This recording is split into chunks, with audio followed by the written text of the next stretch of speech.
Good day everyone. I will now discuss Unit 3 which is all about live food for larvae. In aquaculture, lalo na sa hatchery phase, ang pinakamahirap gawin ay magpalaki ng larvae. Dito pumapasok ang topic natin na live foods. Ito ang isa sa pinaka-importanteng factor para tumaas ang survival rate ng larvae. Why do larvae need live foods? Larvae cannot properly recognize and digest artificial feed dahil immature pa ang digestive system nila. Kaya mas effective ang live food dahil gumagalaw at visible sa larvae. Kaya mas na-stimulate silang kumain. Pangalawa, distributed sa tubig. Mas mataas ang chance na makuha ng larvae. Pangatlo, iba-iba ang size at nutrients. Nasa sakto sa growth requirement at development stage. In short, live food higher feeding response plus higher survival plus faster growth. Requirements for live food. Para maging sustainable ang live food, kailangan for culture side, dapat murang paramihin, available year-round, kayang i-mass produce, at para sa larvae, malinis at walang contaminants, tama ang size, madaling tunawin, and nutrients for growth and immunity. May three main types of live food. Ang primary live diets ay microalgae, base of the food chain at kinakain ng rotifer at larvae. Pangalawa, rotifer, first feed ng fish larvae kapag hindi pa kaya kumain ng large food. And Artemia, next stage after rotifer kapag mas malaki at mas active na ang larvae. Microalgae culture ang pinaka-fundamental live food. Para maging successful ang culture, kailangan ma-maintain ang tamang nutrients, light intensity, stable pH, sterile seawater para iwas contaminant. Sa growth phase ng algae culture, lag phase, exponential phase, pinakamagandang time for harvest. Declining phase, stationary phase, and death or crash phase. Importance Importance of microalgae nutrients.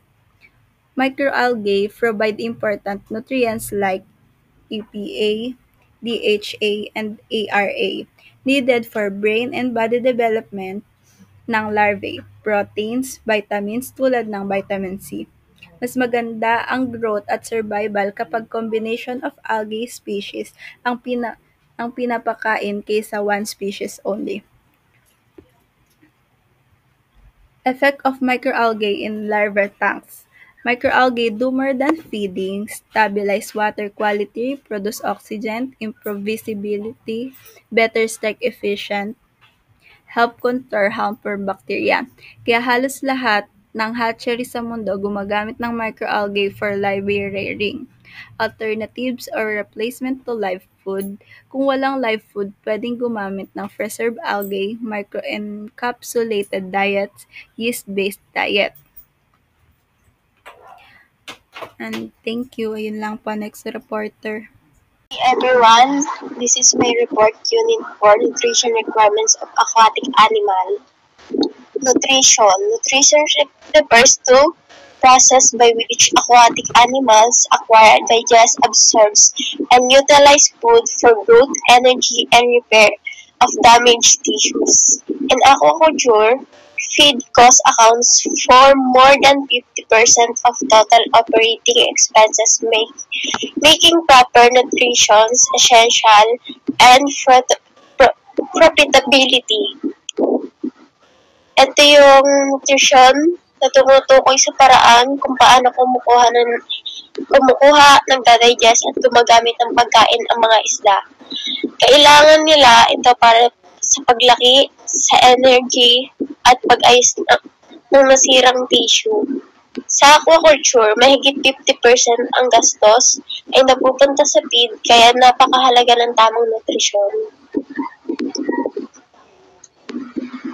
For protein naman, made of C 50% and 16% O 21 0.5% and age for 6.5%. Most expensive component of the diet, protein should be spared for growth while lipids of carbohydrates supply energy. Ito yung pinakamahal na parte ng feed. Dapat nagamit sa growth, hindi sa energy. Ito yung energy ay mas dapat manggagaling sa carbs at lipids. For protein sources naman, ito yung animal protein sa fish meal, mataas ang quality pero mahal. Pag plant protein naman, soybean, peanut, corn, and cotton seed, mas mura siya, pero mas anti-nutritional factors. Sa anti-nutritional substances naman, mga masasamang sangkap nito yung iodine, mula siya sa ipil-ipil, nakakasira sa atay ng ihipon. Aflatoxin, mula sa peanut, sanhi ng red disease. Cyanogens, mula sa cassava, naglalabas ng lason. Gossyphol, mula siya sa cotton seed, nagdudulot ng anorexia at liver damage. Phytic acid, lectin, trypsin inhibitors, mula siya sa soybean, tumipigil sa digestion. Thiaminase, mula sa raw fish, sumisira sa B1. Peroxides, mula siya sa panis na oil. Next slide. Ang protein requirements naman niya is species, laki or edad, kalidad ng protein, temperatura, feeding rate, dami ng natural food.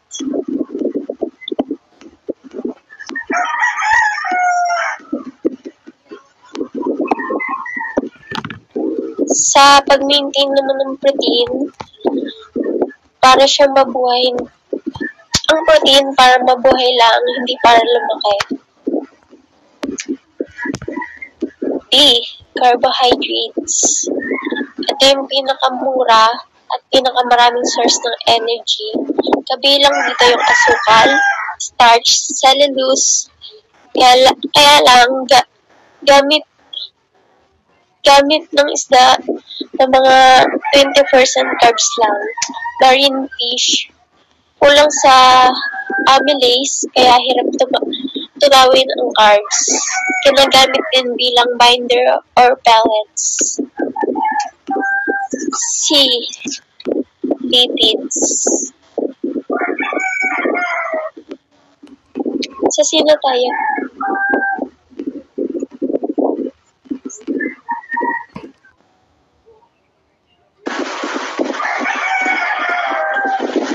Lipids, ito yung mataas na energy.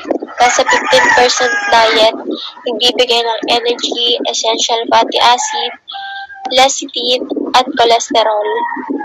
Tumutulong sa absorption ng vitamins. Sa dinanan, macrominerals. Ang macrominerals ay calcium, phosphorus, sulfur, sodium, chlorine, potassium, magnesium. Ang micronutrients naman nito ay cobalt, copper, chlorine, iodine, iron, manganese, molybdenum, selenium, zinc. Ang function nito ay pinakamalakas ng buto ay yung sa calcium and potassium. Phosphorus. Para sa osmoregulation naman nito ay ang Na, KCl, respiration and digestion, mineral, Mineral availability naman niya is sa marine animals, maraming minerals sa tubig. Sa freshwater animal naman, kailangan ng minerals sa feed. Yun naman. Next slide. Ito yung vitamins. Kailangan sa normal na paggana ng katawan. Dalawang klase nito ay fat-soluble, water-soluble. Sa plants, natural food ay vitamins at intensive culture kailangan ng supplements. Sa digestive naman nito, ang factors na nakaka-affect sa digestion ay feeding habit, anatomy, digestive system, edad, temperatura, at uri ng feed. Ang feeding type adaptation naman niya sa carnivores, matutulis ng ngipin, maikli ang bituka, hypertension siya sa diet, halimbawa salmon and trout. Sa omnivores naman, animal-based, pouched stomach, halimbawa nito tilapia at fish. Sa omnivores, plant-based, walang totoo siyang stomach, halimbawa niya ay carp, goldfish. Sa herbivores, mahabang bituka nito, halimbawa niya ay grass carp. Ang phytoplankton feeders naman, filter feeders siya, halimbawa milkfish. Digestive process naman niya, physical digestion, ito yung nagdudurog, chemical digestion, ito yung stomach acid, enzymatic digestion naman, fructose, lipase, carbohydrates. Sa larval naman, ito yung maliit at mahina na larvae, hindi pa buo ang digestion system, wala pang stomach sa unang feed.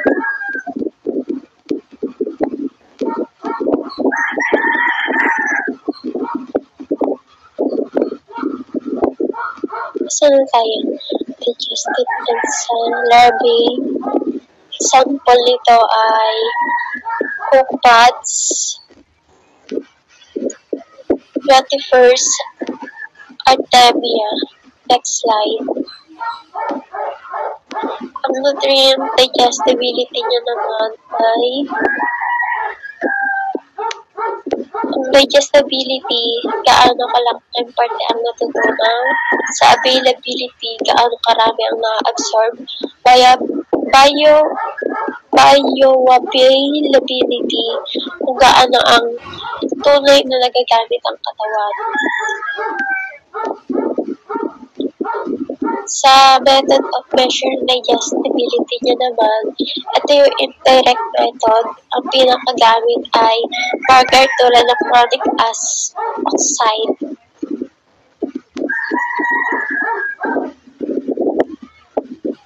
Method of measuring digestibility, ito yung direct method, measuring total feed intake and collect feeds. A practical, indirect method was use images marker, only requires fecal sample, more accurate and practical. Thanks. Judy May Esposo, and my report is about feeding management. Feeding administration. Effective feeding administration is essential for ensuring that fish consume feed rapidly and efficiently. This involves minimizing the metabolic energy expenditure associated with feeding while maximizing nutrient intake. It is important to ensure all fish have equal access to feeds and provided. Ito yung tumutulong sa yung feeding administration is ito yung yung paraan ng pagpapakain ng isda para magkaroon ng sustansya at mapalaki ng maayos yung isda. Methods of administration. We have here 4 methods. Feed tray, hand feeding, demand feeder, and automatic feed blower or spreader. Feed tray. A simple low-cost method using fine mesh nets submerged in the water. However, it can lead to nutrient leaching and feed disintegration. Ang pros nito is mura siya and madali siya i-set up.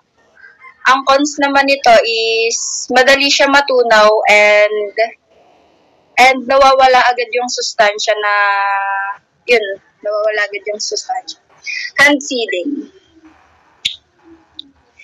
involves broadcasting feed by hand, allowing for observation of fish appetite and uniform feeding. This method is labor-intensive and can be costly.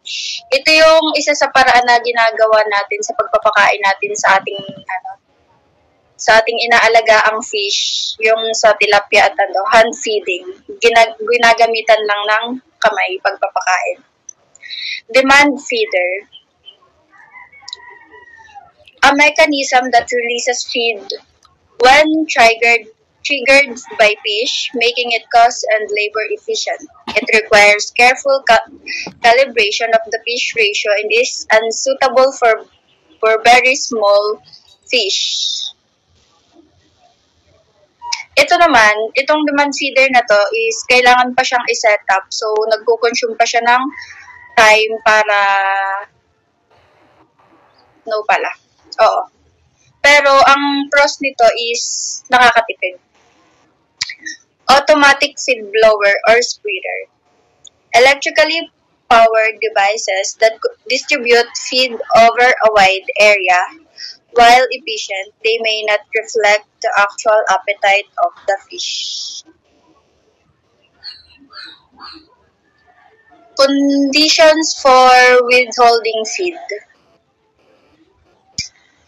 It is necessary to withhold feed when fish show for feeding response before transportation, during sampling, harvest, and when treatments are applied to the pond. Additionally, feeding should be reduced at temperatures around 20 degrees Celsius and stop completely below 16 degrees Celsius. So, bakit nga ba? Need natin itigil ang pagpapakain kapag ang isda hindi na kumakain ng maayos. Bago sila ilipat or kapag i-harvest na o kapag inaayos or ginagamot yung pond. Feeding strategies. Sa feeding strategies naman, we have a daily feeding and supplemental feeding. Ang daily feeding involves the use of naturally grown food sources such as lablab, plankton, or lumot with or without organic or inorganic fertilizer. Ito naman ay gumagamit tayo dito ng natural na pagkain na tumutubo sa pond, katulad na lang ng plankton plankton. Or lumot, ganun. Supplemental feeding. Used in conjunction with natural food sources, particularly in milkfish pond culture. Supplemental feed helps meet the nutrient requirements of fish, especially when natural food is inadequate. It is typically introduced 1 month after stocking fingerlings with a feed rate adjusted based on the availability of natural foods. Supplemental feeds can be formulated, pellet feeds, or single-ingredient feeds like rice bran or breadcrumbs.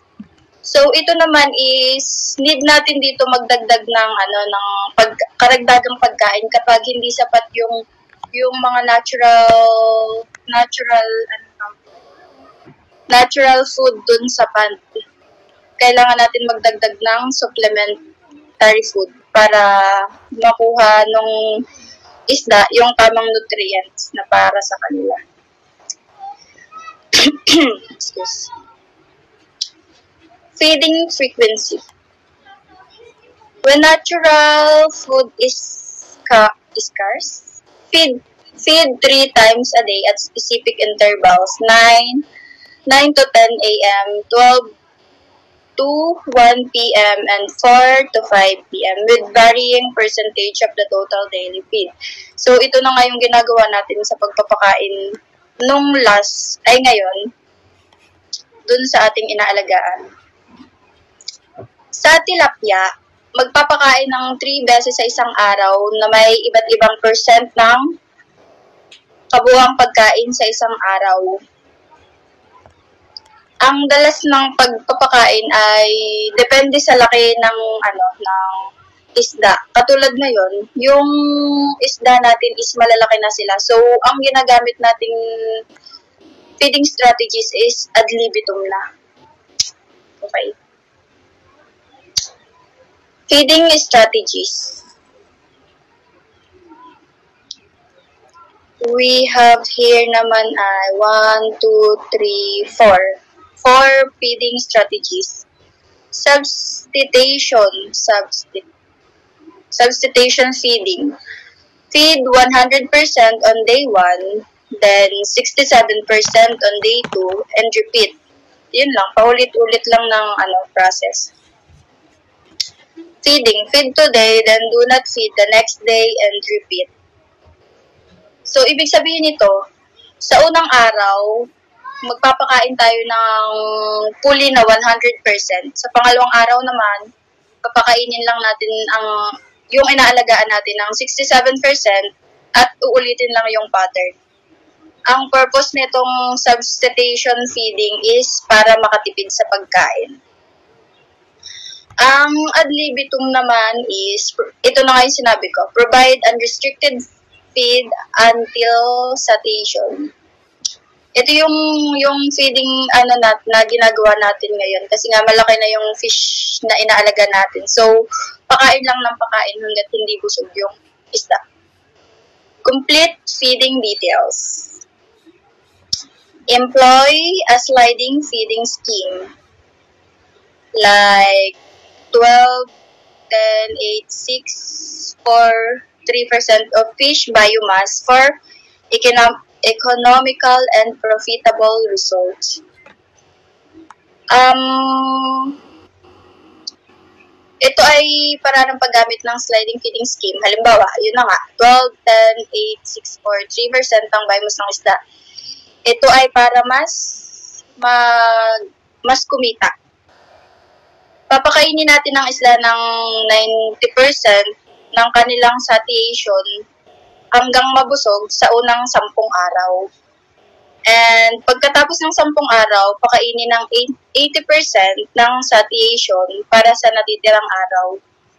Para malaman natin kung ano ang 100% satiation, sukatin ang dami ng pagkain na hindi nakain. Pagtapos matuyo at ibawas ito sa dami ng pagkain pinakain. Milkfish bioenergy. Milkfish are daytime feeders, eating mostly around 11 a.m. to 3 p.m. and 4 p.m. to 6 p.m. They show higher growth with feed at 4% of their body weight compared to 3% their gut empties in 6-7 hours.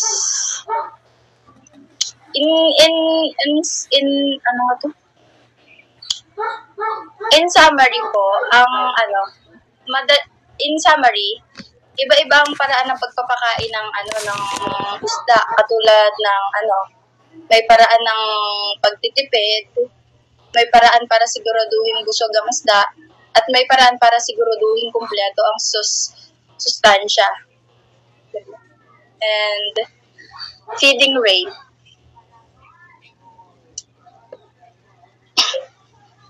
Sa feeding rate naman is optimal feeding rate or OFR, percentage of body weight that meets necessary vital functions and encourages growth. Ito yung tamang dami ng pagkain or percentage ng timbang ng katawan ng fish na kailangan para lumaki sila.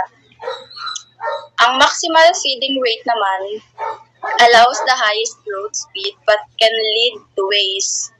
Ito naman is yung pinakamaraming pagkain ng pwedeng ibigay para mabilis silang lumaki. Pero pwede yung cons kasi nito, pwedeng masayang yung mga papakain natin na foods. Maintenance feeding rate. Maintains the fish at the same body weight. Ito naman is yung dami ng pagpapakain na kailangan para lang manatiling buhay ang isda. So, parang maintenance.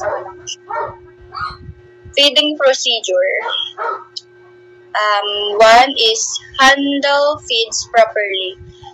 Check labels and purchase feeds that can be consumed within 4 to 6 weeks. Protect feeds from moisture, heat, direct sunlight, animals, and insects. Store feeds in cool, shaded, dry, and well-ventilated areas. Avoid using pesticides or toxic materials near feeds. 2. Feed the fish, not the pond. Observe fish during feeding to gauge appetite and water quality. Kailangan natin obserbahan yung isda habang kumakain para malaman natin kung gutom pa sila or kung maayos yung tubig sa pond. 3. Feeding frequency. Adjust based on fish size and natural food productivity. Dito tayo, yung feeding frequency is dito tayo mag-a-adjust ng kung gaano karami yung ipapakain natin, kung gaano kalaki yung isdang inaalagaan natin. Feeding procedure. Ay, ito pa rin pala. Frequent feeding. Recommended when natural food is scarce and feeds are less stable in water.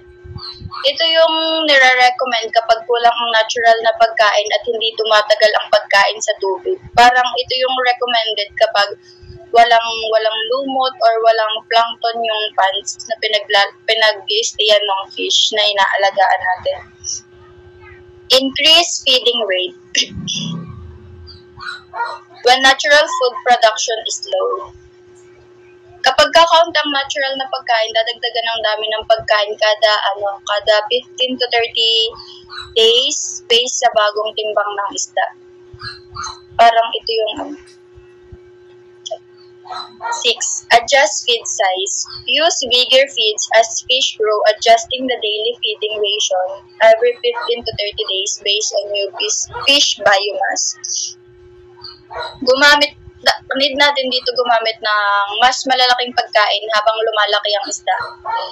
At need ayusin ang dami ng pagkain araw-araw. 7. Broadcast feed widely. Allows more fish access, minimizing size variation and feed wastage. Ito naman is ikakalat yung pagkain para makakain ang mas maraming isda at para hindi magkumpulan ang magkakaparehong laki. 8.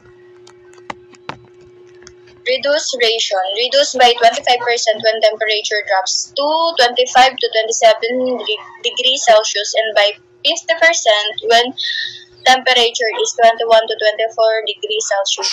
Salinity exceeds 36 ppt or dissolved oxygen drops below 1.5 ppm.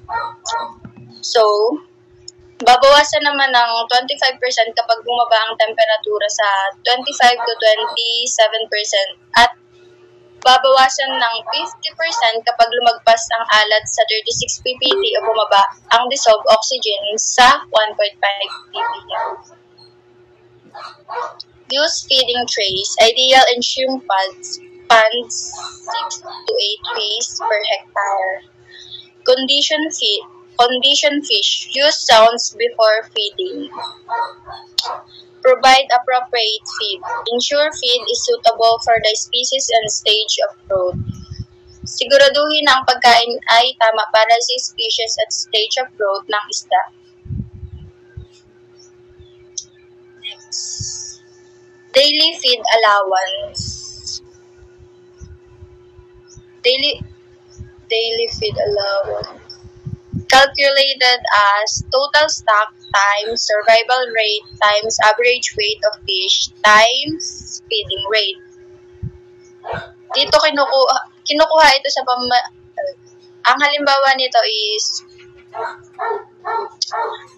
halimbawa 50,000 milk fish fingerlings with an average weight of 3 grams fed at 10% of their biomass daily require 15 kg of feed, assuming 100% survival. FCR calculation example.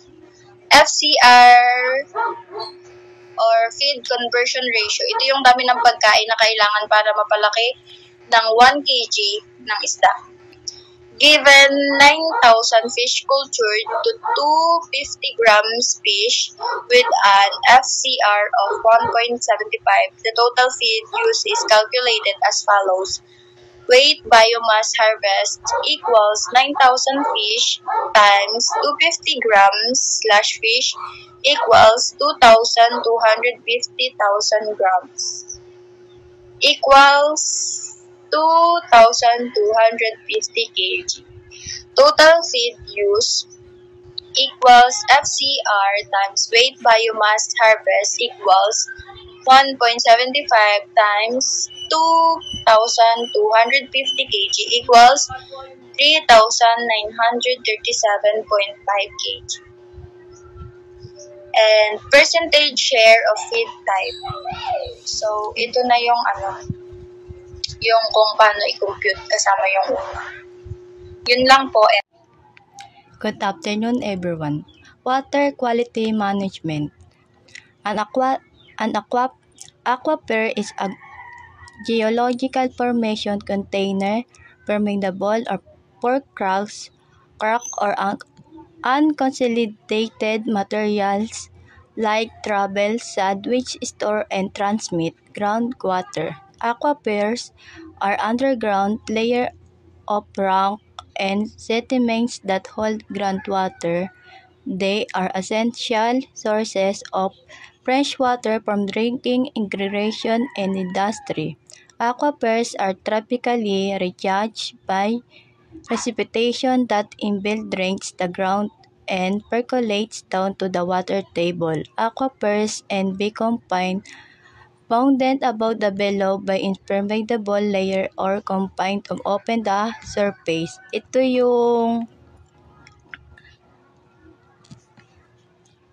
yung nag-iimbak ng tubig na napupuno mula sa ulan. Maaaring din ito mag-confine or hindi mag-confine na nakakulong or hindi nakakulong. Next slides. Well. A well is an excavation of structure created in the ground by digging, boring, or drilling to access groundwater in underground aquifers. Well are used extract groundwater for variation for purpose, including drinking water, agriculture, irrigation, industrial uses. Type of well. Dunk well, traditional shallow well often lines limestone on brink. Ito yung mga type ng mga well. Dunk, tapos dunk,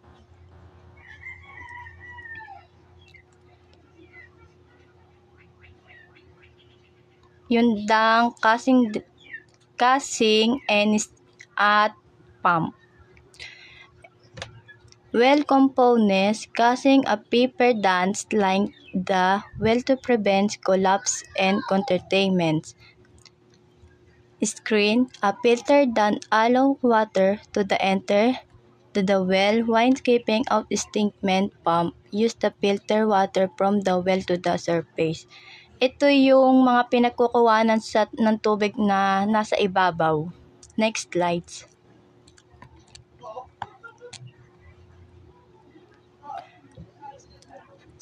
Surface water and pollutant sources. River stream cause exposure to the climatic conditions, water level, foundation, turbidity, temperature, mineral, contaminants, pollution, and fish pathogen.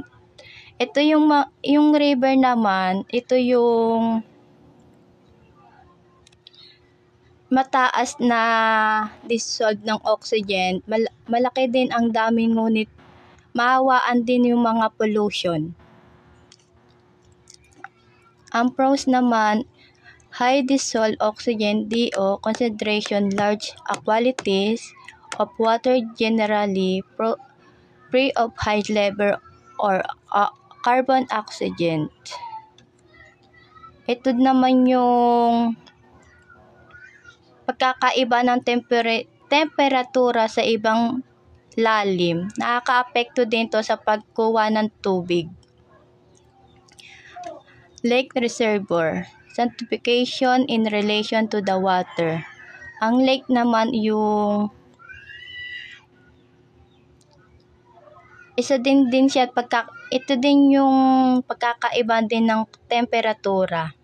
Ang brackish and seawater, tidal and salinity, punctuation, corrosion, and fouling problem. Ito yung may problema sa salinity, sa alat at pagkakasira ng seawater. And canal from migration or transport, contaminant from agricultural and industrial discharge complete with water use schedule. Ito naman yung naawaan mula sa agrikultura. Domestic potable water supply. Cause problem with chloramines content expensive contamination with copper, seed or lead from leaching pipes, compensation from small-scale facilities where no other source is practical. Ito yung supply na madaling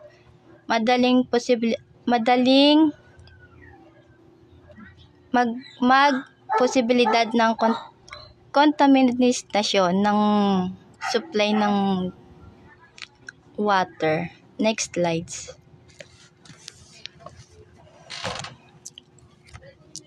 Pollutant sources and pathways.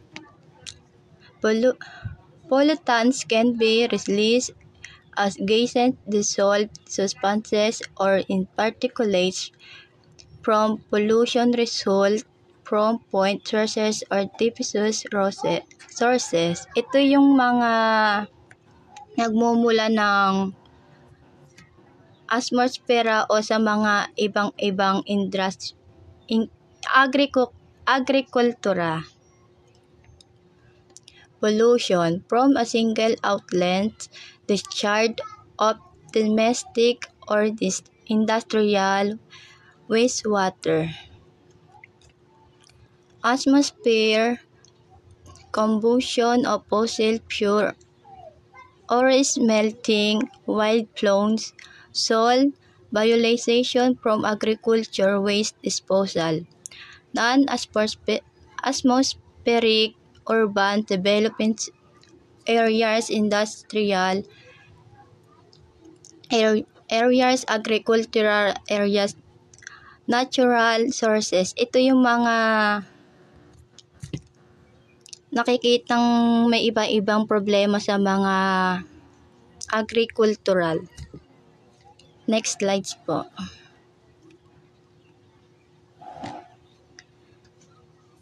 Chemical pollutants.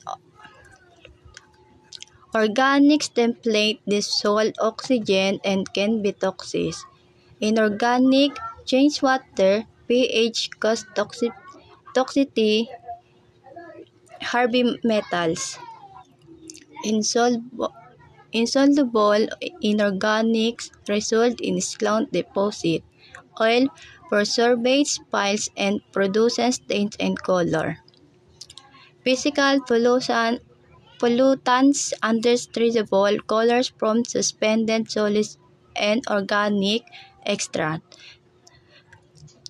Turbidity from suspended materials. Temperature affects physical, biological, and chemical processes. Form caused by industrial waste and detergent. Suspend solid inhibit photosynthesis and retard biological activity, radioactivity. Next po, physical pollutants, things and others problem. Hydrogen turbines can be smelled as low concentration.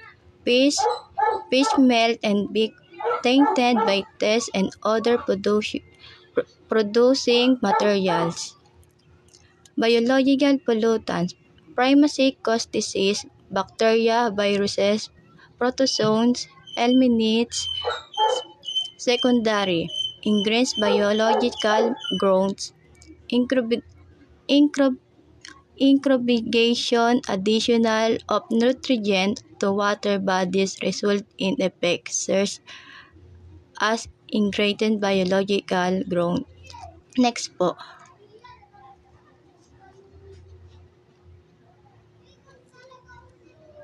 Ayun po mga pollution na mga classification, yung mga chemical, oil, biological, and secondary. Ayun lang po. Maraming salamat po. So, ang title ko nga pala is Water Quality. Ano nga ba ang water quality?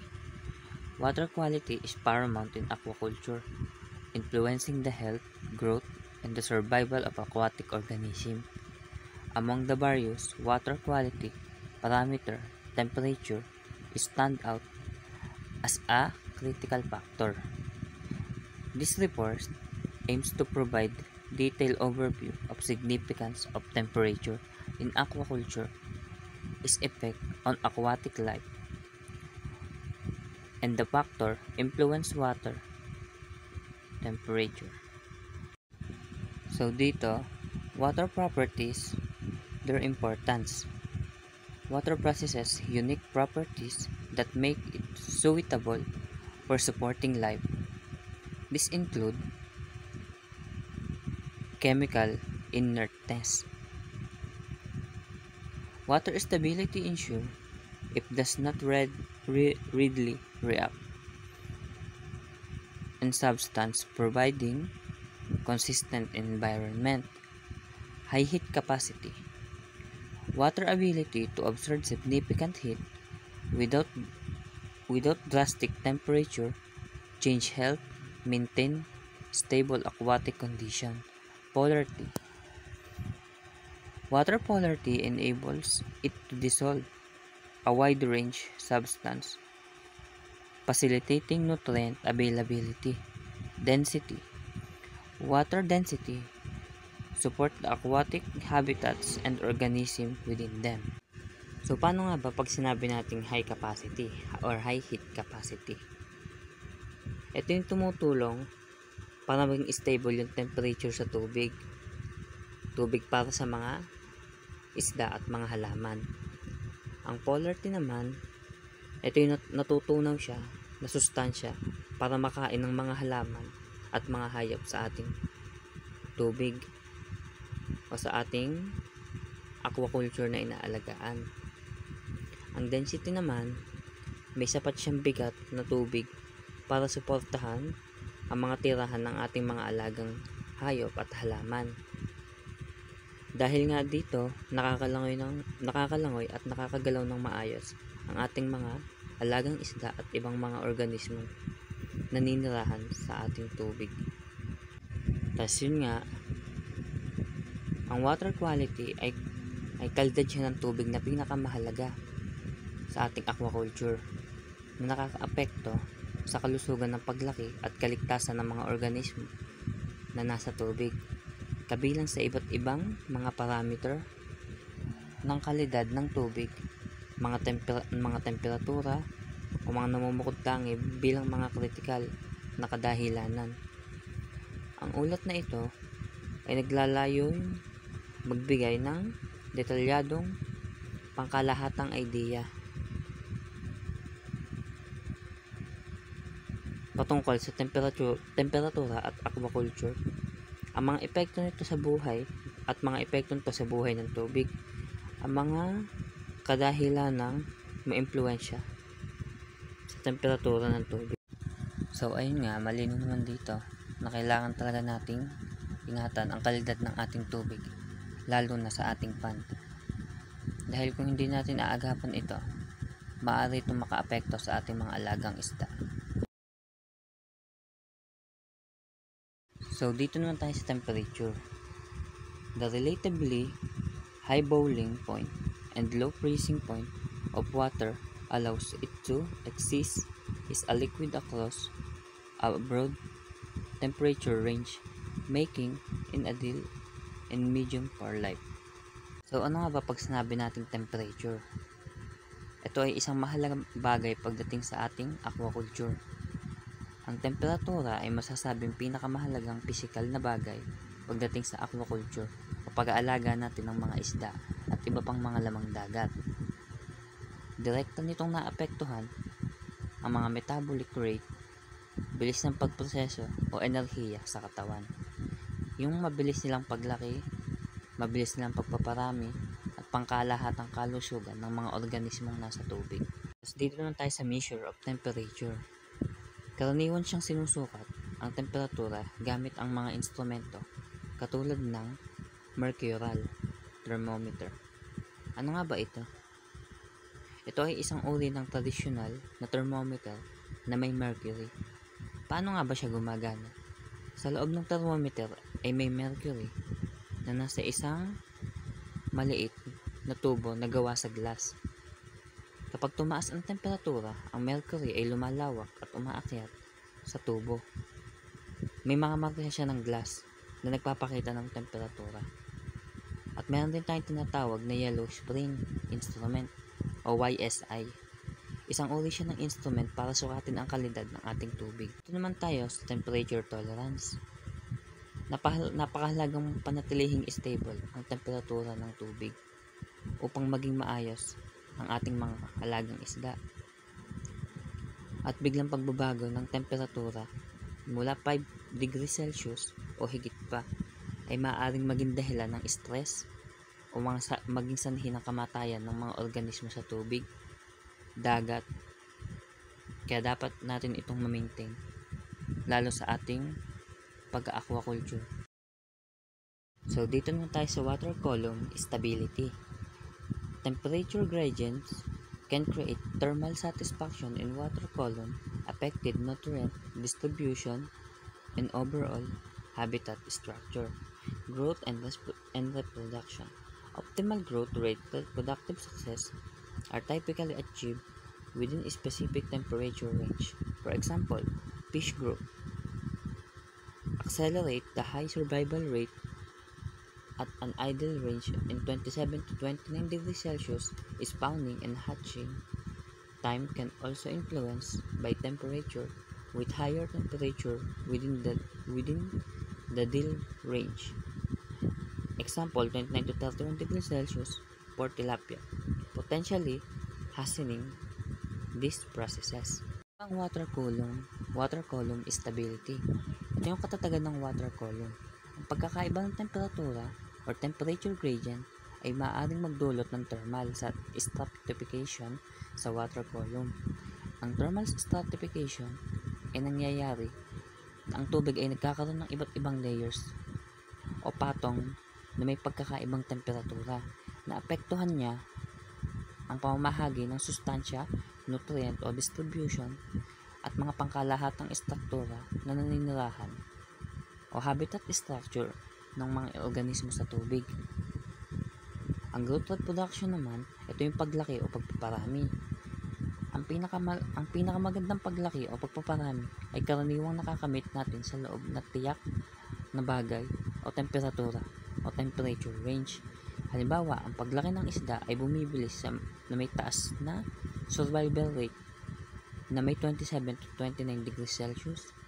Ang oras naman ng pangitlog nila o spawning o hatching, maaaring maapektuhan ang temperatura ng mas mataas sa loob ng mga ideal na bagay. Halimbawa, 29 to 31 degrees Celsius. Para sa tilapia, maaaring mapabilis ang proseso nito. So dito naman tayo sa temperature outside. The tolerance limit below 21 degrees or above and 35 degrees can cause stress disease and ultimately mortality in aquatic organism. Sa dissolved substance naman, dissolved substance in water observed Heat leading increases in temperature. Suspended particulate matter. Suspended particulate matter absorb heat, contributing to high water temperature. Planktons population can absorb heat, thereby increasing water temperature. Tapos aquaculture consideration naman, adjust feeding base and water temperature, environmental temperature affect growth periods, avoid abrupt temperature change, reduce water temperature, fish transport, minimize stress. Select culture based on regional temperature. Ang sabi dito, ang temperatura nasa labas ng tolerant limit na mas mababa sa 21 degrees Celsius at mas mataas sa 35 degrees Celsius ay magdudulot siya ng stress sa ating mga alagang isda. Magbibigay siya ng sakit at sa huli ay nang magiging dahilan ng kanilang kamatayan o iba pang mga organismo sa ating tubig. Ilang mga salik na maaaring magdulot sa pagtaas ng temperatura sa tubig, kabilang na dito yung dissolved substance. Ay yung mga natunaw na substansya, natutunaw siya sa tubig na maaaring sumipsip ng init na nagdudulot ng pagtaas ng temperatura. Yung suspended particulate matter naman ay yung mga nakalutang na mga bagay sa ating mga tubig. Ang mga nakalutang na mga ito ay maaaring sumipsip ng init na nag-aambag sa mas mataas na temperatura sa ating tubig. So ayun nga, katulad kanina, abot pa rin siya sa temperatura tungkol sa ating mga inaalagaang hayop. Itong topic na ito.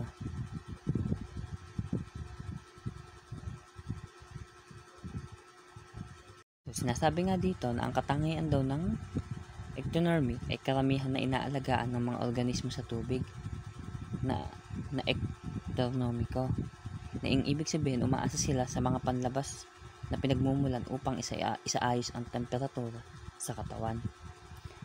Yung antas ng metabolism naman ay yung malaking impluensya ng temperatura sa antas ng metabolismo o organismo sa tubig.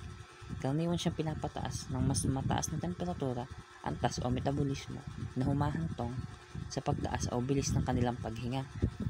Mas mataas na pagkonsumo ng tutunaw na oxygen, 2 hanggang 3 ay titiklop sa pagtaas ng antas ng metabolismo sa bawat 10 degrees Celsius na tumataas ang kanilang temperatura.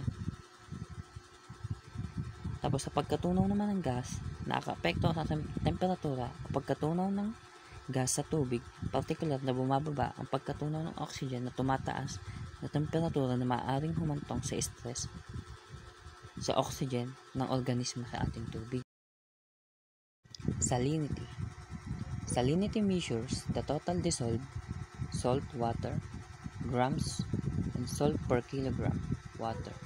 It includes iron, potassium, magnesium, and calcium, not just sodium chloride. So, ang mga nandito na part ng salinity ay may measurement, conductability method, tolerance, effect, and culture animals. So, pag sinabi nga natin salinity, sinusukat niya ang kaalatan sa kabuuang natutunaw na asin ng tubig. Tapos, yung pagsukat sa kanya, density technique or hydrometer. Yun yung pinakamurang paraan sa pagsukat ng ating salinity. Tapos, refractive index naman o refractometer ay yun yung pinakasimple at pinakamabilis na ginagamit upang masukat ang ating salinity sa ating tubig. Tapos yung conductibility method naman, may mataas siyang precision or mahal siya kung gagamitin natin. Tapos yung titration method naman, nangangailangan siya ng trabaho o sa gagamitin natin o gamit tayo ng isang laboratorio para lang dito. Tapos yung tolerance naman ay yung pabago-bago ng kaalatan, lalo na kapag biglang nagbabago na hindi baba sa 5 ppt or parts per 1,000 ay maaaring magdulot siya ng stress o pagkamatay ng ating mga alagang isda. Tapos ang mga apekto naman ng inaalagaan nating hayop, halimbawa nakaka-apekto ang solubility ng oxygen na bumababa yung ating DO at pagtaas pag mababa yung DO natin, tataas naman yung ating salinity. Halimbawa, sa 30 degrees, ang DO ay 7.6 ppm siya. Sa 0, napipitin natin, ayun yung kaalatan natin. Ngunit kung 6.4 ppm naman, 13 pp yung ppt ng ating kaalatan. Ayun, nakaka-apekto siya sa mga organismong nagbibigay ng enerhiya upang mapanatili yung likido sa katawan ng ating mga alagang isda. So dito naman tayo sa light aquatic system. Nakalagay dito, what is light? Radiant energy from the sun. Light absorption, function and lights. Ayun ang mga nandito. So ngayon ipapaliwanag natin to. So ano nga ba ang light? Ayun yung enerhiya na nagmumula siya sa araw. Tapos ang pagsipsip ng liwanag, mas kaunting pagsipsip na may mas mababang anggulo ng 1 to 45 degrees ay mas maraming masisipsip na mataas na anggulo na umaabot siya ng 7 to 90 degrees. Ngunit pag mas maraming pagkalat ng diffusion, sa Pilipinas, mas maraming pagsipsip ng liwanag mula sa Marso hanggang November, humahantong na mas mainit siya sa tubig at mas mahusay na produksyon sa ating mga phytoplanktons. Mabilis ding tumutugon ang mga phytoplankton sa fertilizer na may mas malaking pagsipsip ng liwanag. Ito naman yung mga gamit ng liwanag.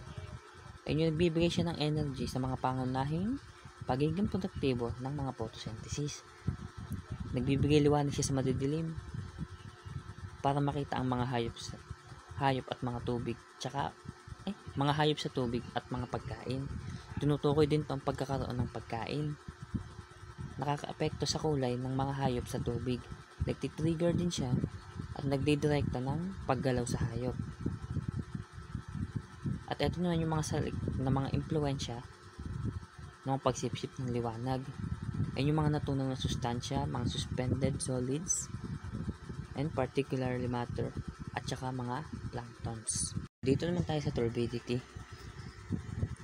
Turbidity is degree to which water transparency is reduced by dissolved substance, suspended solid, and planktons.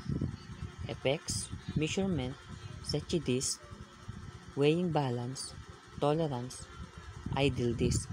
Ngayon, ipapaliwanag natin ang mga ito. So, ano nga ba yung turbidity? Ito yung labo o antas kung saan mababawasan ang linaw ng tubig dahil sa mga natunaw na sangkap, suspended o solid, at mga planktons. Kumbaga sila yung mga nagiging dahilan kung bakit lumalabo ang ating katubigan. Ano nga ba yung mga epekto nito? Tinutukoy nito ang pagtagos ng liwanag o mga water column. Nakaka-apekto din siya sa temperatura, vegetation, at paglaki ng mga algae. Ang turbidimeter o ppm ay yung mga putik sa tubig na karaniwang may 2,000 ang clay niya. Tapos turbidity na bihirang umabot ng 20,000 ppm. Ang Secchi-disk naman ay yung sumusukat sa linaw ng tubig. At distansya na may visibility na x2 sa lalim na euphotic zone. Yung weighing balance naman, yan yung tumitimbang dun sa mga precipitate. Tapos yung tolerance naman na may 2,000 ppm ay naman yung katanggap-tanggap para sa mga alaga nating fish culture sa science ng low DO. Ang nakalagay dito, not eating, sluggish behavior, gasping for air at the surface, group near and water inflow, slow growth, disease outbreaks, effects of DO concentration with 0.3 ppm, fish is exposed for long, 0.3 to 1.0 ppm, lethal exposure in prolong, 1.0 to 5.0 ppm, fish is survive, but growth is slow. 5 pm is desirable range. Gas, trauma, acute, factors lowering oxygen, holding capacity. and cessation of wind circulation, warm water, increased salinity, and higher altitude, lower barometric pressure. So ngayon ipapaliwanag natin ang mga ito. So sabi nga dito, namamatay ang isda kung nalalantad na ng matagal. Kapag 1.0 to 5.0 ppm nakakaligtas ang ating mga isda, ngunit mabagal silang lumaki. Pag 5 ppm naman, ay yung dapat nating ma-maintain upang mas mapanatili natin ang paglaki at paglago ng ating mga isda. Tapos may natawag tayo ditong gas bubble trauma. Ayun yung nangyayari sa tubig kapag super saturated na yung gas. Ayun yung talamak na yung chronic hyperinflation, swim bladder, mga infection o mga kaugnay sa stress. Yung acute naman ay yung mataas na antas ng suppuration na bumubuo ng emboli na naghihigpit sa daloy ng mga dugo. Ito naman yung mga salik na nagpapababa ng mga oxygen holding capacity. Ayun yung mga paghinto ng mga sirkulasyon ng hangin, mainit na tubig, tumataas yung kaalatan, mas mataas na altitude o mas mababang biometric pressure. Culture in animals. Alteration of blood pH can be corrected by ion exchange between internal and external environments. Blood acidosis. Low pH corrected by reducing chloride uptake and increasing sodium uptake. Ionic content of water in transform across gills. High water H+ content and low pH limits ability and excrete H+. Water pH is and toxicity of ammonia and other toxic compound. Certain metals, example iron, can disease tolerance and low pH waters. Ayun, ano nga ba yung mga epekto nito sa ating mga alagang hayop? Ang pagbabago daw ng pH ng dugo ay maaring itama sa pamamagitan daw ng ion exchange sa pagitan ng panloob at panlabas na ating kapaligiran. Ang blood acidosis naman ay yung may mahabang pH ay yung itatama sa pamamagitan ng pagbabawas ng chloride uptake o pagtaas ng ating sodium uptake. Ang ionic content naman ng tubig ay nakakaapekto sa pag-transfer ng buong gills. Ang mataas na water H+ content may mababang pH. So ngayon, dito naman tayo sa signs of suboptimal pH. Mucous gills surfaces, damage to the islands, abnormal swimming behavior, fin prey, poor phytoplanktons and zooplanktons growth, factor by influencing pH. So ngayon, papaliwanag natin ito. Ngayon, ano nga ba ang mga senyales ng suboptimal na pH? Yan yung parang uhog na nasa ibabaw ng hasang nila. Tapos yung may mga pinsalang islands, abnormal nilang pag-uugali sa paglangoy, yung fin prey, mahinang paglaki ng mga phytoplanktons o zooplanktons. Ito yung mga salik na may mga nakaka-influensya sa pH. Ay yung mga natural sa tubig na may mataas na araw at mababa sa gabi dahil sa carbon dioxide. Ang CO2 naman yung natutunaw sa tubig upang bumubuo ng carbonic acid at nagpapababa ng pH. Yung diurnal fluctuation naman ay yung gumagamit ng phytoplanktons o CO2. Ang respiration naman sa gabi ay siya nagpapababa naman ng pH. Ang diurnal fluctuation naman ay yung hindi gaanong binibigkas sa pond water kasi mataas yung kanyang alkalinity. Sa total alkalinity. Alkalinity is the ability to accept hydrogen ion H+ and neutralize the acid. It's the total concentration bases in water. Components, expression, relationship with pH. When pH is 4.5, H2CO3 dissociates in carbohydrates. When pH is 8.3, the carbohydrate transformed by CO2 in radical. So ngayon, ipapaliwanag natin ito. So sabi nga dito, ang total alkalinity ay ang kakayahang tumanggap ng hydrogen ion o H+ na inineutralize sa acid. Ito yung kabuuang konsentrasyon base sa tubig natin na ginagamit. Ang mga components sa natural na tubig ay ang alkalinity o pangunahing mula sa carbonate o CO3.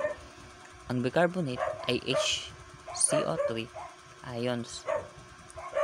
Ano nga ba yung relationship niya sa pH? Ay yung pagtaas ng pH na naglilipat ng reaksyon sa kanan. Kapag ang pH ay 4.5, ito ay H2CO3. I-dissociate upang bumuo ng bicarbonate. Kapag naman ang pH ay 8.3, bicarbonate, ito ay radical. Naman sa total hardness, ito yung measure total divalent cation calcium and magnesium ions expressed Mg CaCO3. Hardness values is evaluated by CaCO3. Sodium and potassium compounds don't produce hardness but bicarbonate in alkalinity. Produce alkalinity. Calcium and magnesium bicarbonate because temporary hardness removable and boiling. Permanent hardness is due insoluble calcium, magnesium, and carbonate, and salt in organic acid.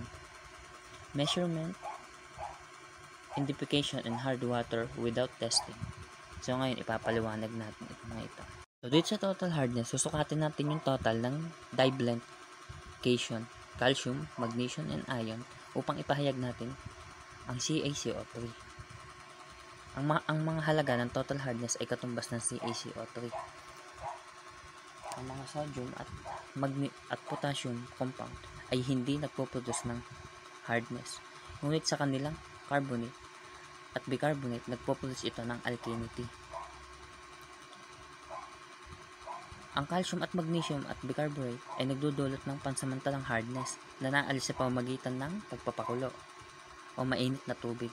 Ang permanent hardness naman ay dahil sa soluble calcium at magnesium, carbonate at asin, inorganic acid.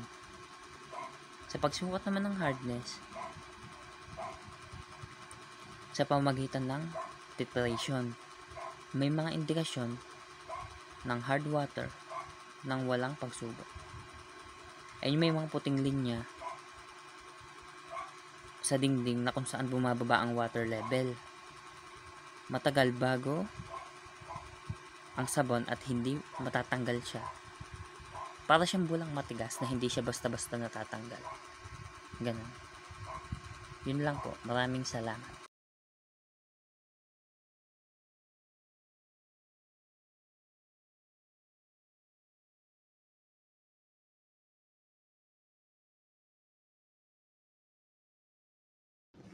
So, this is the continuation of Joshua Angel's Resurrection report. Tutuloy ko lang po kasi nag-hagi po kami dito sa akin ng report. Next po is yung ammonia, nitrogen. Ammonia, nitrogen, NH3, and NH4. Ano yung ammonia? Yung ammonia is yung second most important gas in fish culture. Main, nitrogen is waste of fish and shellfish. Comes from fish excretion and decomposition of organic waste. Yung ammonia is the main product of fish, main waste product of fish.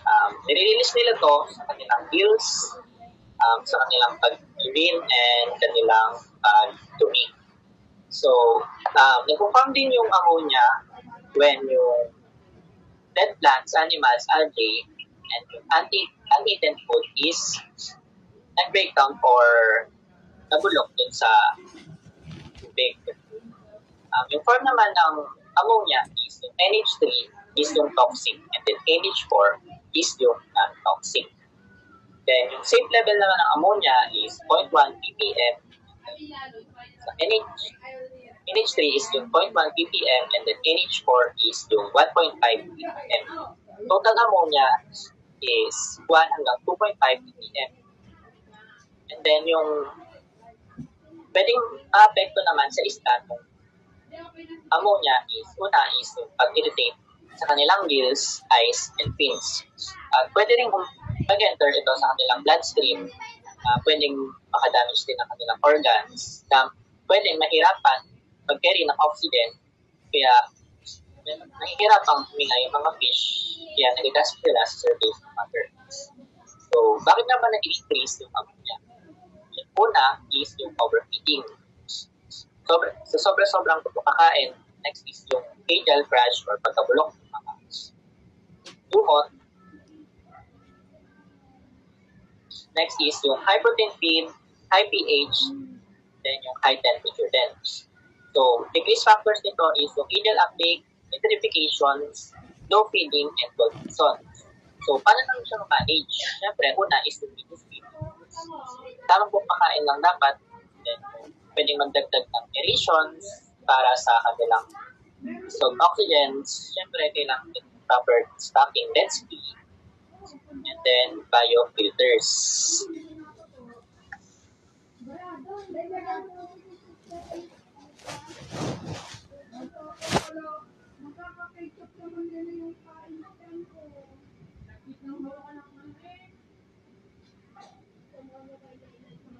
Next is yung nitrite. Nitrogen and O2. So, ano yung nitrite? Intermediate product of ammonia oxidations. Parang ito yung second stage ng ammonia, which is toxic pa rin naman, pwedeng makapag-cause ng brown blood disease sa isda. Safe levels nito is 0.1 ppm NO2 in fresh water and 0.01 ppm for salmonids sa marine fish can tolerate up to 1 mg. Pwede naman maging epekto nito sa isda is converts hemoglobin to methemoglobin, which is yung brown blood disease na pwedeng maka-apekto or mahirapan mag-carry ng oxygen dun sa fish. Bakit naman nag-increase yung nitrite? Low temperature, nitrification failure, high feeding, and then low POO. How to manage? Biofilters para ma-convert yung NO2 nitrite to NO3. Next is nitrate, nitrogen or yung NO3 na. Ano yung nitrate? Ito yung final oxidation product at pinaka-least toxic sa ammonia. Safe level nito is 100 ppm. Then, pwede naman maging epekto nito is not acutely toxic. Makakapag-cause lang ito ng algal blooms or pagdami ng lumot, and then nitrite accumulations. Pwede rin ito yung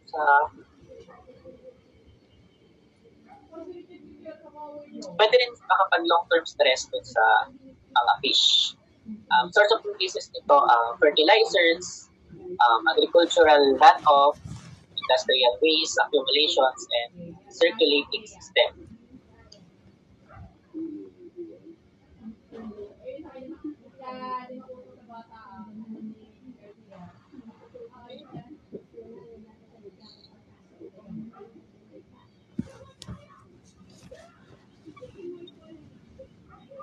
Next is yung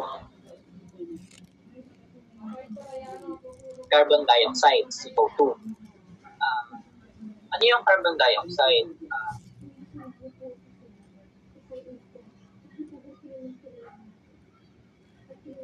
Yung carbon dioxide is highly soluble gas from respirations and decompositions.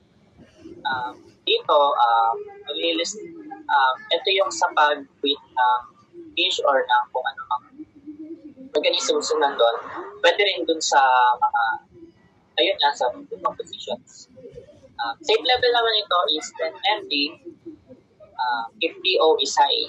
And the epekto nito is high CO2, reduced blood pH, and oxygen uptake. Good effect. Increase factors niya is high respiration, when summer, and then algae die off, stratified peat pans. And then yung management naman nito is yung aerations. Para dun nga sa DO nila, nabawasan yung carbon dioxide. So oxygen. Next is yung hydrogen sulfide. So, ano yung hydrogen sulfide or H2S? Yung hydrogen sulfide is a toxic gas from anaerobic decomposition of sulfur compounds. Safe level nito is 0.1 ppb parts per billion, and epekto nito is pwede siya makadamage ng gills, high toxic especially sa mga fry. Management nito is avoid pyrite-rich soils and reduce organic decay. Next is yung heavy metals. Tolerance level ng heavy metals. So, kahit maliliit lang yung ppm nito is pwede pa rin siyang maka-apekto dun sa mga organism na natin. Una is yung copper, 0.006 ppm, lead is 0.03 ppm, cadmium 0.003 ppm, mercury is 0.002 ppm, nickel 0.1 ppm, zinc 0.05 ppm, chromium 0.1 ppm, iron 0.5 ppm, manganese 0.01 ppm, and CPS 0.002 ppm.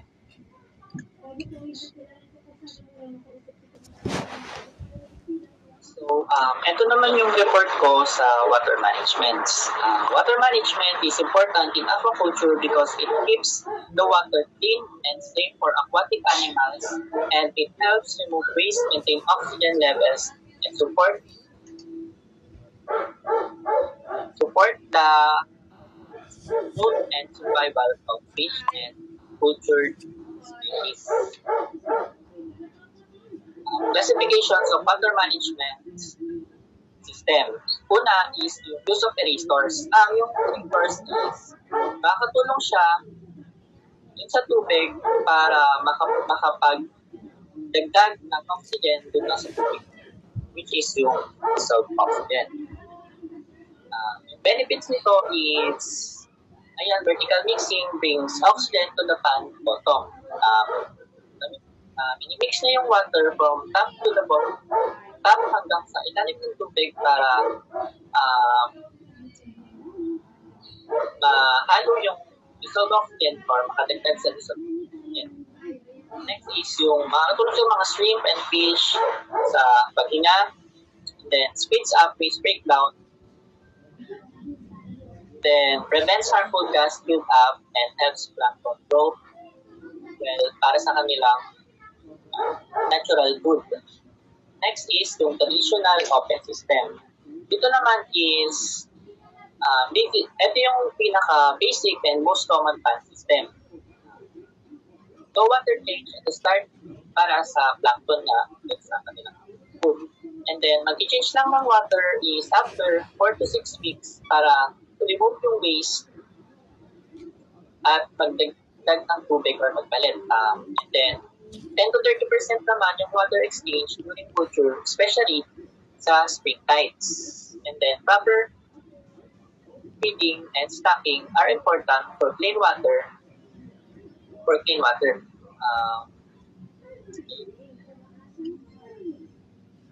Next is yung open system with water treatment. Itong system naman to is treats the water before entering the pan. Features niya is use reserve your treatment pan 20 to 30% of the pan area. Yung treatment step naman ito is sedimentation, disinfection, and then probiotics. Low water exchange because less clear water. Yung water is mag-appeal siya ng less clear. And then, yung probiotics naman is makakatulong siya para ma-maintain yung quality ng water. And then, next is yung flow system. Dito naman sa closed system is almost no water change siya. Only adds water when some is lost due to evaporation. So, characteristic niya is natural water change niya only replaces what evaporates. Salinity is can increase. So, low salinity water is best for refilling. Dahil nga dun sa pag-evaporate ng tubig is mas nag-increase yung salinity ng water, kaya pwede tayong mag-add ng water para ma-less yung salinity ng water for refilling. Next is that uses probiotics to keep good water, and then not ideal siya for intensive culture kasi nga is harvest is smaller or are smaller but limited. Number 5 naman is recirculating system. Ito naman is yung modern and efficient system. About 50 to 60% of area for culture, and then rest for reservoir and treatment. As an separate ban for effluent treatment, 15 to 20% of area. Water is settled and disinfected before use. Next is F.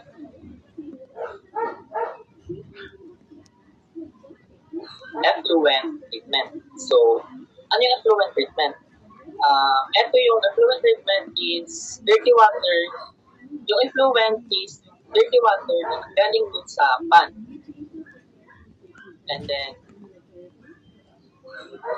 effluent treatment pan system naman is change 25 to 30% of water during spring tides. Keep pan depth 50 to 75 centimeters for dead fish and 80 to 120 centimeters swim and tilapia. Use pumps during low tide, fertilize after final water change, check dikes, gates, and pit leaks, and monitor fish health regularly. Then yung example nito is yung pen and cage system. So dahil sa open water na nakalagay, important lang na i-check dito is yung water quality, check water quality every day. And then important parameters is yung dissolved oxygen, temperature, pH, ammonia, and nitrite, turbidity of water, focus on DO, and temperature readings. Ang pag-observe naman ito is different times, every day, pwedeng dawn, midday, afternoon, and times.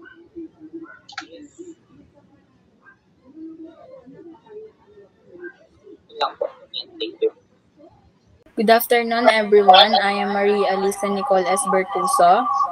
I am the reporter of Section 4, Harvesting and Marketing, Unit 1, Harvesting Techniques, under PAN. So first, freshening or current method, pasulang or pasuba.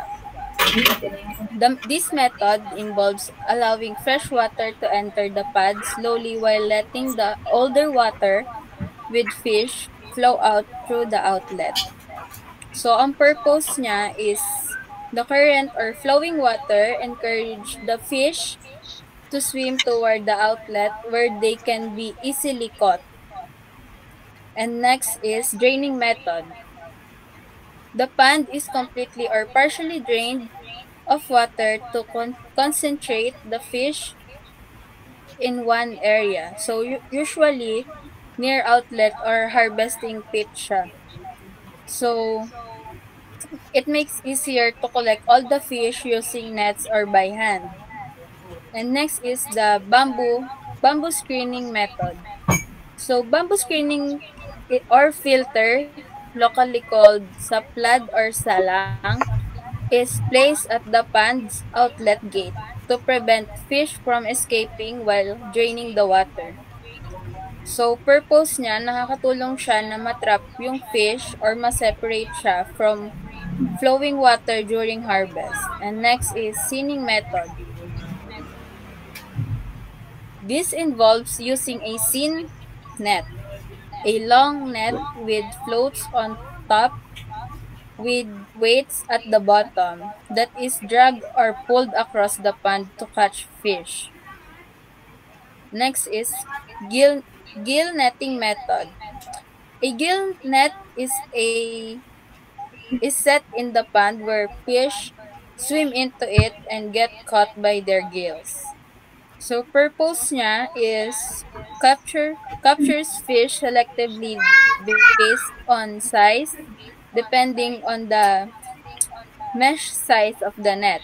So common use siya sa mga deeper parts ng pond or catching specific fish species. And next is cages. The stock may be totally or selectively harvested when they reach the marketable size. So marketable size is dependent upon the kind of species. During the harvest, the bottom net is lifted gradually from one side and the fish are scooped out from the other side.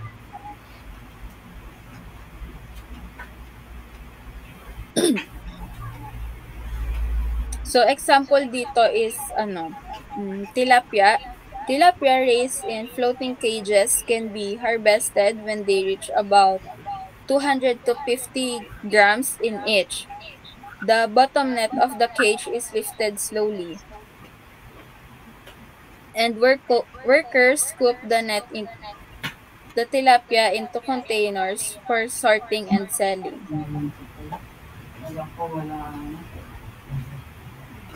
So next is pre-chilling. Before packing, for market, the newly harvested fish are immersed in any container of water, pre-chilled with ice water or crushed ice to maintain their quality.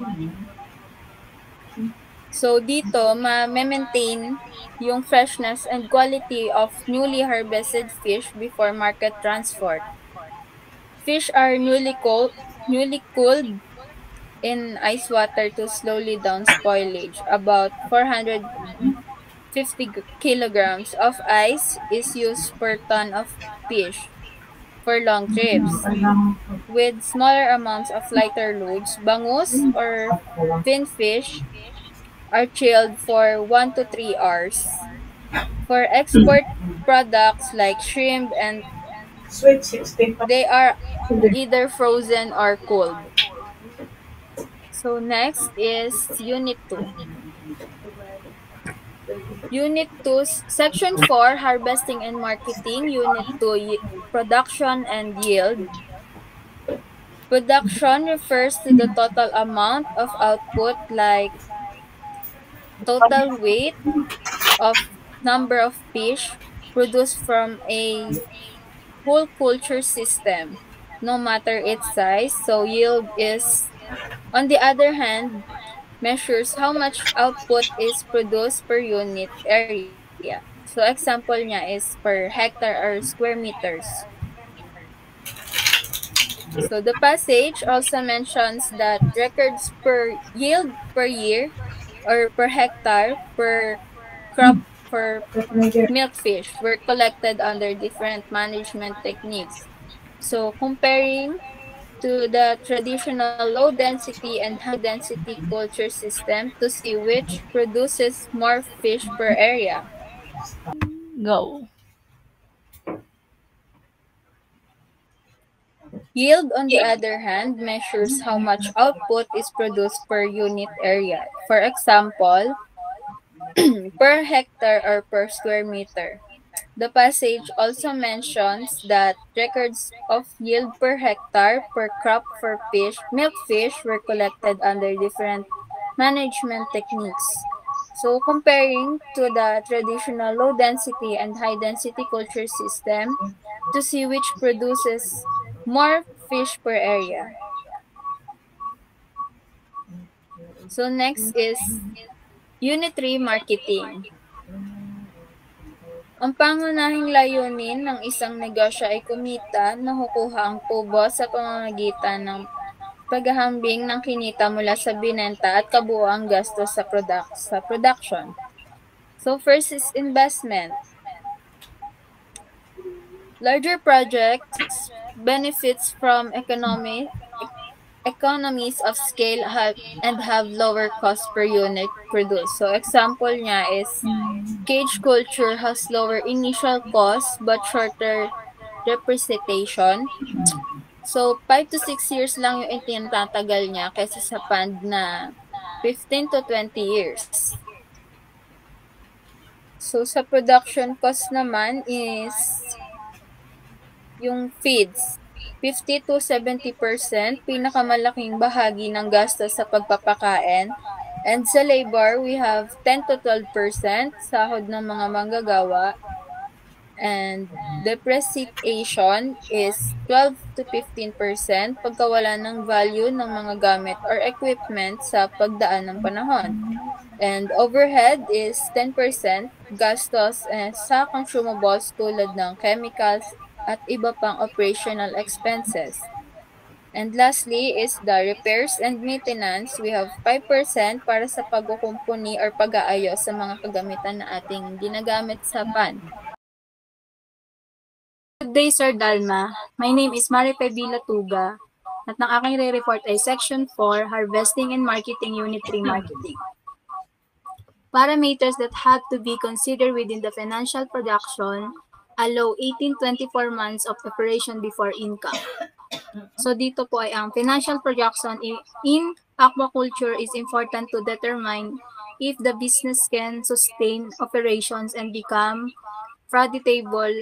It considers several factors such as allowing 18 to 24 months of operation before income is generated, maintaining a permanent working stock for continuous production, and monitoring marketing conditions that affect price and demand. Profit and cost analysis is done through an annual income statement and an enterprise budget, which summarize revenues, costs, and returns. Costs are divided into variable expenses like feeds, fingerlings, labor, fuel, and utilities, and fixed expenses such as land, rent, depreciation, and interest. Total cost is the sum of variable and fixed costs, while net income is calculated by subtracting total costs from gross returns. A break-even analysis is also conducted to determine the price or yield needed to cover all expenses, helping the farmer assess financial feasibility and make better management decisions. Next po is yung sensitivity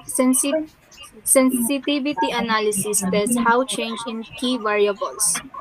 So dito po sa sensitivity ay ginagamit upang makita kung paano naapektuhan ng kita kapag nagbabago ang mahalagang salik tulad ng presyo ng feeds at survival rate. Makita po dyan, nakakatulong ito upang malaman kung aling factor ang may pinakamalang epekto sa kita. Samantala, ang partial budget analysis ay ginagamit kapag may maliit na pagbabago o operasyon tulad ng paggamit ng bagong feeds o pagdagdag ng palaisdaan. Tinitingnan nito ang dagdag na kita at nababawasang gastos kumpara sa dagdag na gastos at nababawasang kita. Kapag positibo ang resulta, mas mainam ang bagong paraan. Kapag negatibo, mas mabuti ang kasalukuyang sistema.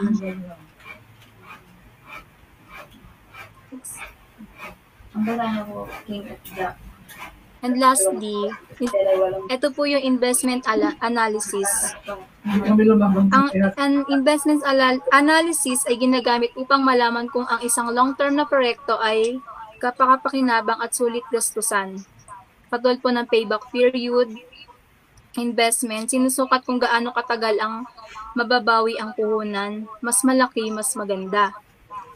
Peak profit method, tinitingnan ang pinakamataas na kita sa pinakamagandang taon ng proyekto. Pinapakita ang maximum potential na kita. At yung 3 po ay net present, value ng kikitain sa hinaharap minus initial investment, positive, kumikita ang proyekto, internal rate of return, sukat ng kabuang, profitability, cost of capital, at magandang investment. Ayun lang po. Thank you.